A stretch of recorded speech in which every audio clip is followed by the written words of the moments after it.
तुम्हारी ठोकरों में है ये तख्त जम ये ताज कै। इस शेर में तख्त जम और ताज कै के हवाले आए हैं। कलाम में जब किसी मशहूर वाक़े, शख्स, मुकाम या रिवायत की तरफ इशारा किया जाता है तो उसे तलमी कहते हैं। तख्त जम ईरान के बादशाह जमशीद का तख्त है और ताज कै से ईरान के दूसरे बादशाह कैकबाद का ताज मुराद है। यहाँ शायर ने जमशीद को जम और कैकबाद को कै लिखा है। पत्ता पत्ता बूटा बूटा हाल हमारा जाने हैं, जाने न जाने गुल ही न जाने बाग तो सारा जाने हैं। यहाँ पहले मिसरे में पत्ता बूटा और दूसरे मिसरे में गुल बाग के अल्फाज आए हैं जिनमें मुनासिबत पाई जाती है। पत्ता बूटे से और गुल बाग से मुनासिबत रखता है। जब शेर में ऐसे मुनासिबत रखने वाले अल्फाज इस्तेमाल किए जाते हैं तो ऐसे इस्तेमाल को मुरातुन नज़ीर कहते हैं।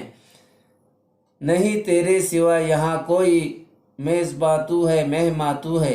इस शेर में अल्फाज मेज़बां मेहमा एक दूसरे की ज़िद हैं। शेर में ऐसे अल्फाज का लाना जो एक दूसरे की ज़िद हों तज़ाद कहलाता है। पत्ता पत्ता बूटा बूटा हाल हमारा जाने हैं, पत्ता पत्ता बूटा बूटा हाल हमारा जाने हैं, जाने न जाने गुल ही न जाने बाग तो सारा जाने हैं। इस शेर में पत्ता बूटा गुल बाग के अल्फाज एक दूसरे से मुनासिबत रखते हैं, यानी एक लफ्ज़ की मुनासिबत से दूसरा लफ्ज़ इस्तेमाल किया गया है। शेर में लफ्ज़ों के ऐसे इस्तेमाल को मुरातुन नज़ीर कहते हैं, यानी मुनासिबत की रियायत। होशो हवास वो ताबो तवां दाग जा चुके, होशो हवास वो ताबो तवां दाग जा चुके, अब हम भी जाने वाले हैं सामान तो गया। दर्ज झैल शेर को पढ़कर बताइए कि इसमें आने वाले हवालों का शेर से क्या ताल्लुक़ है। दश्त तो दश्त है दरिया भी न छोड़े हमने, बहरे ज़ुल्मात में दौड़ा दिए घोड़े हमने। शायर जब अपने कलाम में किसी तारीख़ी वाक़े, फ़र्ज़ हिकायत या मजहबी किस्से की तरफ इशारा करता है और इस तरह शेर में आने वाले हवाले का शेर के मफ़हूम से गहरा ताल्लुक़ होता है तो शेर की इस खूबी को तलमी की सनत कहते हैं। तलमी के अशार की कुछ और मिसालें। जानिसारे अज़ली शेर दक्कन का वारिस, पेशवाओं के गरजते हुए रन का वारिस। तुम करो साहबे किरानी जब तलक है तिलसिमे रोज़ व शब कदर खुला, इब्न मरियम हुआ करे कोई मेरे दुख की दवा करे कोई। क्या कहा खिज़्र ने सिकंदर से अब किसे रहनुमा करे कोई। दिल की दुनिया में तो मैं तुझको बहुत ढूंढ चुका, जीवन की गंगा है गहरी यादों के हंसी बुतखाने से, रोशनी सुबह वतन की है कि मातम का गुबार। इन मिसरों में दिल की दुनिया, जीवन की गंगा, यादों की हंसी बुतखाने, मातम का गुबार की इजाफतें आई हैं। इनमें दिल को दुनिया, जीवन को गंगा, यादों को बुतखाने और मातम को गुबार कहा गया है। अगर दिल को दुनिया जैसा, जीवन को गंगा की तरह, यादों को बुतखाने जैसा और मातम को गुबार की मानंद कहा जाता तो इसमें एक चीज़ को दूसरी चीज़ की तरह बताया जाता और ये तशबीह कहलाते, मगर यहाँ हुरूफ तशबीह जैसा, तरह, मानंद वगैरह इस्तेमाल नहीं किए गए हैं। एक चीज़ को दूसरी चीज़ ही कह दिया गया है, यानी दिल दुनिया की तरह नहीं बल्कि अपने आप दुनिया ही है। इस तरह हुरूफ तशबीह के बगैर एक चीज़ को दूसरी चीज़ कह देना इस्तिआरा कहलाता है। इसमें मुशब्बा और मुशब्बा को मुस्तारला और मुस्तारमिना कहते हैं। इस तरह एक चीज़ को दूसरी चीज़ कहने की कोई वजह ज़रूर होती है जो दो चीज़ों को मिलाती है। थमती नहीं है अब के साल चरख गोया है आप दरे गिरबाल। इस शेर में शायर ने चरख यानी आसमान को गिरबाल यानी छलनी की तरह बताया है। बारिश की बूंदें ऐसी टपक रही है गोया छलनी से पानी टपकता है। शेर में आने वाला लफ्ज गोया चरख और गिरबाल को बाहम जोड़ रहा है। शायरी में इस तरह एक चीज को दूसरी चीज की तरह बताने की सनत तशबीह कहलाती है। दूसरी मिसालें चांद सा चेहरा, पत्थर जैसा दिल, फूल जैसे होंठ वगैरह। जिस चीज को तशबीह दी जाए उसे मुशब्बा और जिस चीज से तशबीह दी जाए उसे मुशब्बा कहते हैं। एक दूसरे को एक जैसा बताने वाले अल्फाज गोया जैसे, तरह, सा, मिसाल, मानंद, सूरत वगैरह हुरूफ तशबीह कहलाते हैं। दर्जबाला मिसालों में चरख, चेहरा, दिल, होंठ मुशब्बा हैं और गिरबाल, चांद, पत्थर मुशब्बा हैं और गोया, सा, जैसा जैसे हुरूफ तशबीह हैं। तशबीह की दूसरी मिसालें जैसे दरिया उबलते देखे हैं या सो प्रणाली चलते देखे हैं। लब पे आती है दुआ बन के तमन्ना मेरी जिंदगी शम्म की सूरत हो खुदाया। क्या कहूँ کیا کہوں اب کی کیسی ہے برسات، جوش باران سے بہہ گئی ہے بات۔ شاعر بارش کی شدت کو بیان کر رہا ہے کہ اب کے سال اتنی شدید بارش ہوئی کہ اس کے جوش اور زور سے بات بھی بہہ گئی۔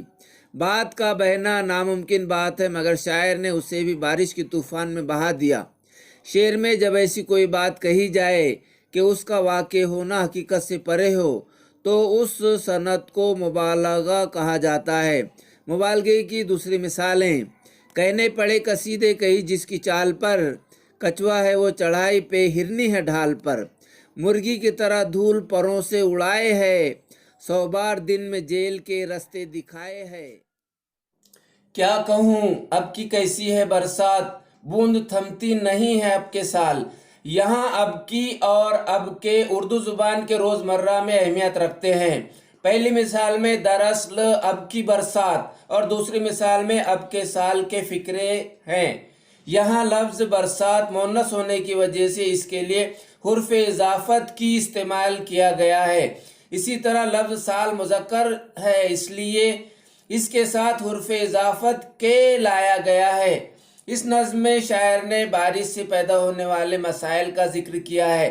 سکے کا دوسرا رخ یہ ہے کہ بارش کا موسم کئی اعتبار سے مفید ہے۔ اپنے چند دوستوں کے ساتھ بیٹھ کر بارش سے ہونے والے فوائد کا اردو شعری اصناف میں غزل کی خاص اہمیت ہے۔ غزل کی مقبولیت کا بڑا سبب اس کا اعجاز و اختصار، اشاراتی اسلوب اور غنائیت ہے۔ غزل میں گناہ گو انسانی جذبوں کو کم سے کم لفظوں میں ادا کیا جاتا ہے۔ کلاسک غزل میں بنیادی طور پر حسن و عشق کی معاملات اور قلبی واردات کو بیان کیا جاتا تھا، مگر زمانے کے ساتھ غزل کے معنوی امکانات میں وسعت پیدا ہوتی گئی۔ اب غزل کسی مخصوص موضوع کی پابند نہیں رہی۔ غزل میں عشق و محبت کے ساتھ معاشرتی، سیاسی، تاریخی اور اساطیری واقعات کو بھی موضوع بنایا جاتا ہے۔ انسانی جذبوں اور تجربوں کی جیسی رنگا رنگی ہمیں اس صنف میں دکھائی دیتی ہے، کسی اور صنف میں اس کی مثال نہیں ملتی۔ اس کی مقبولیت کا بڑا سبب مضامین و موضوعات کی یہی رنگا رنگی اور تنوع ہے۔ غزل کا ہر شعر اپنے آپ میں مکمل اور معنی و مفہوم کے اعتبار سے دوسرے شعروں سے جداگانہ ہوتا ہے۔ بیٹھے اٹھتے نہیں ہے بام و در، بیٹھے اٹھتے نہیں ہے بام و در، ابر رحمت ہے یا کہ زحمت ہے، تر ہے جو خشک اور تروں میں ہے، جزر و مد جس کا تا فلک جا ہے، ان میں اٹھتے بیٹھتے رحمت، زحمت، تر، خشک، جزر، مد الفاظ ایک دوسرے کی ضد ہیں۔ جب شعر میں ایسے متضاد الفاظ استعمال کیے جاتے ہیں تو اس صنعت کو تضاد کہتے ہیں۔ سودا فرماتے ہیں: خدا دشمنوں کو نہ وہ کچھ دکھاوے جو کچھ دوست اپنے سے ہم دیکھتے ہیں۔ کلیم عاجز فرماتے ہیں: دن ایک ستم رات کرو ہو، وہ دوست ہو دشمن کو بھی تم مات کرو ہو۔ پتا پتا بوٹا بوٹا حال ہمارا جانے ہیں، جانے نہ جانے گل ہی نہ جانے باغ تو سارا جانے ہیں۔ یہاں پہلے مصرعے میں پتا بوٹا اور دوسرے مصرعے میں گل باغ کے الفاظ آئے ہیں جن میں مناسبت پائی جاتی ہے۔ پتا بوٹے سے اور گل باغ سے مناسبت رکھتا ہے۔ جب شعر میں ایسے مناسبت رکھنے والے الفاظ استعمال کیے جاتے ہیں تو ایسے استعمال کو مراد النظیر کہتے ہیں۔ نہیں تیرے سوا یہاں کوئی، میزباں تو ہے مہماں تو ہے۔ اس شعر میں الفاظ میزباں مہماں ایک دوسرے کی ضد ہیں۔ شعر میں ایسے الفاظ کا لانا جو ایک دوسرے کی ضد ہوں، تضاد